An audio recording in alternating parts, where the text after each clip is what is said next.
This is GovExec Daily, where we bring you the federal stories that really matter. It's February 8th, 2022. I'm Ross John Fortune. Last month, the Supreme Court blocked the Labor Department's Occupational Safety and Health Administration vaccine mandate that would have applied to employers with at least 100 workers. The Biden administration, via OSHA, issued the rule, arguing that it was well within its jurisdiction to protect employees at the workplace. The Supreme Court's majority wrote that COVID-19 was not specifically a workplace risk, and thus, OSHA had overstepped its role. The decision granted a stay on the rule, thus kicking it back to a lower court. OSHA can still create a similar non-emergency mandate, but will have to go through the process that includes public comment. Employers now have one less backstop to lean on when asking employees to get vaccinated. Managers can no longer claim that they are just following the law if they want to implement a vaccine mandate at their business. Taken a different way, businesses will have more freedom now for their employees and will not have to get the headaches associated with unvaccinated workers claiming exemptions or simply complaining about complying with any vaccine mandates. In short, the ruling has implications for workers nationwide in the public and the private sectors, not to mention the implications that it has for public health nationwide. John Ho is a labor and employment attorney and chair of the law firm Cozen O'Connor's OSHA practice. After a short break, he and I will discuss the Supreme Court decision and how it will affect employees and organizations.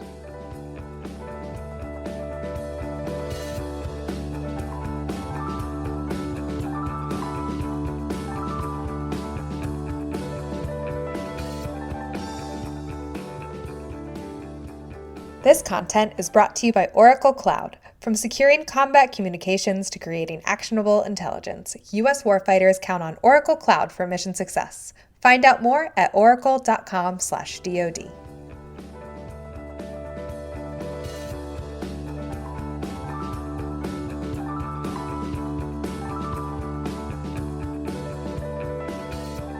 Last month, it was announced that the Supreme Court blocked President Joe Biden's federal vaccine mandate that would enforce a vaccine or test requirement for employees at private businesses with 100 or more employees.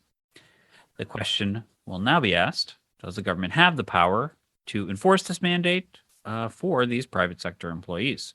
John Ho is a labor and employment attorney and chair of Cozen O'Connor's OSHA practice.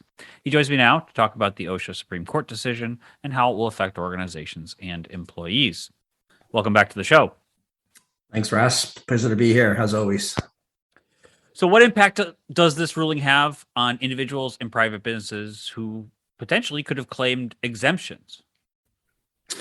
Well, I mean, since now the ETS, the shotter test, ETS, as you mentioned, Ross, has been formally withdrawn, right, by the Department of Labor. The Supreme Court had not permanently killed it. They had just continued to stay. But I think the Department of Labor obviously read the decision and made the determination that I think many of our practitioners came to when we read the decision, that this is going to be dead on arrival, even if the Department of Labor continues to litigate it. So they pulled back what eventually would probably be a permanent unconstitutional finding by the Supreme Court. So now these businesses, they don't have to obviously implement the shot or test rule, but I mean, that also begs the question of whether some employers will continue to do it anyway, right? And as you know, Ross, there are a lot of big employers out there that have implemented mandatory vaccine policies. And so now it's really an individual decision for these large employers, whether they want to continue those policies or maybe withdraw them. And I think we're getting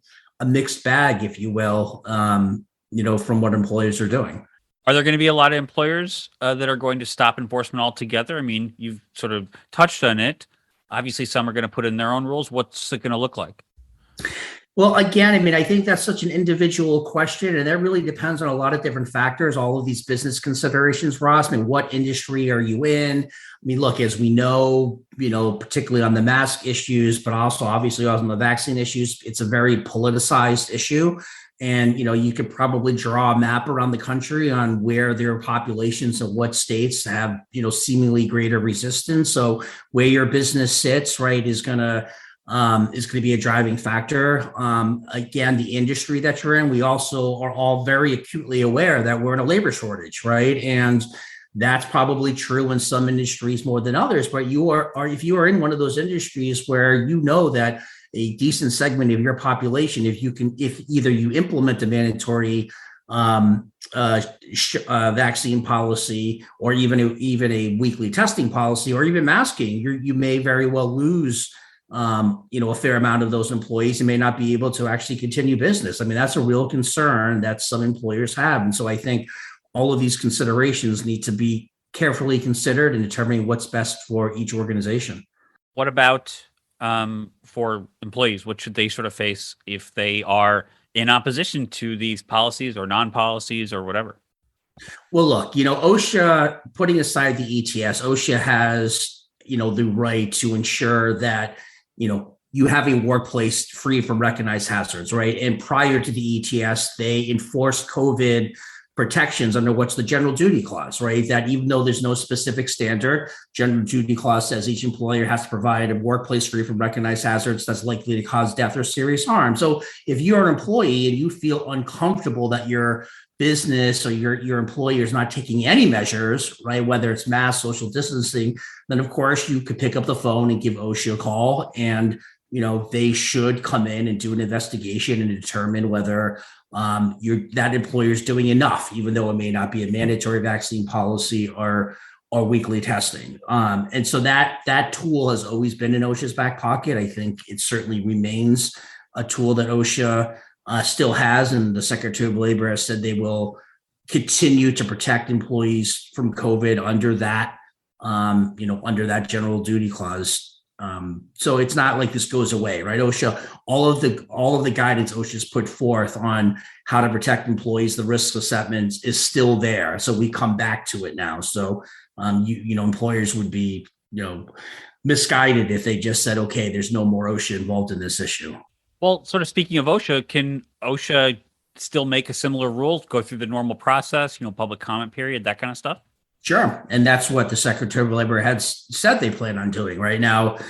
The normal process, right? Like, as you point out, publishing, public comment period, and getting stakeholders to provide comments and reviewing them, doing cost benefit analysis. Normally that can take years, right? But they have said that is something that they're looking to do. And as you may know, Ross, and some of your listeners, I'm sure, do, that OSHA said directly that they're working on such a permanent standard in the healthcare industry, because that healthcare ETS that was not stayed by the Supreme Court, but rather elapsed after 6 months, they said there's no more of a need for it. Some labor unions have filed suit in the circuit court in DC saying, wait a second, there is still a need for it. There's still a grave danger. You shouldn't withdraw it. You haven't even justified why you are withdrawing it.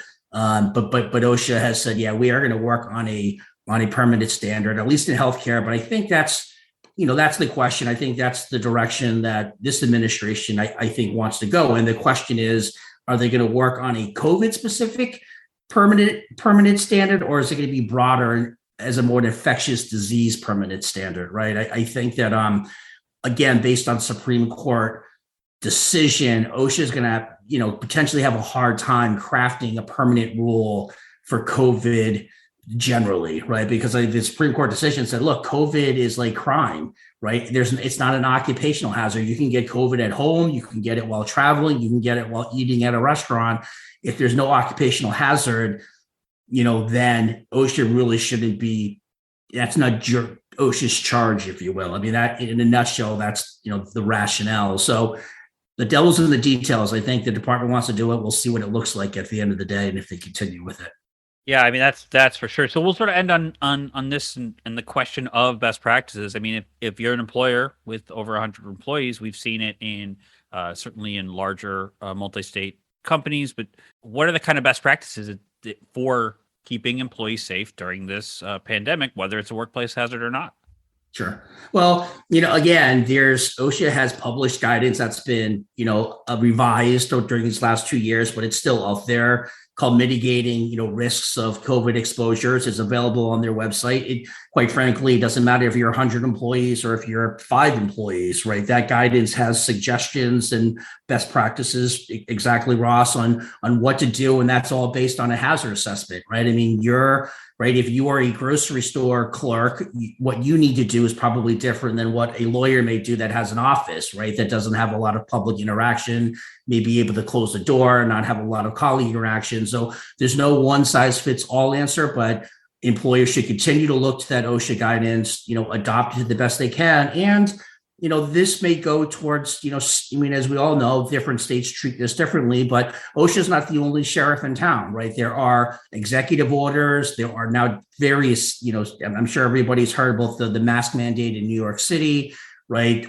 So you've got to, that was one of the challenges, remains one of the challenges over the last couple of years, is there's so many different competing laws that employers have to be aware of that turn on your size, your industry, where you are. So just make sure you're complying with all what you need to comply with. And then again, in terms of best practices, I think that OSHA guidance continues to be a very helpful source on, how to continue to combat this. Yeah, the famous layer cake / interactions between governments is always something that, as someone who covers the federal government, I have to explain to people who don't, even here in DC. And why isn't there a mask mandate nationwide? Those kinds of things.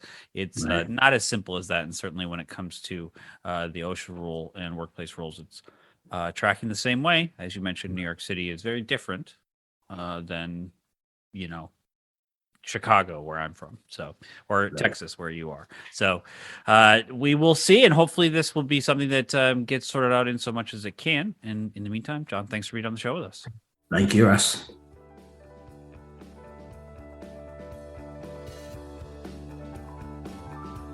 Thanks for listening to GovExec Daily. Our show is produced by Adam Butler and hosted by me, Russ John Fortune. We want to thank employment attorney John Ho for joining the program. Our music is the song Signals by Catfish Dancing. Be sure to rate, reviews, and subscribe on Apple Podcasts or anywhere else you get your podcasts. You can email us any feedback at podcast@govexec.com or hit us up on Twitter @govexec. We'd love to hear from you. We'll talk to you later.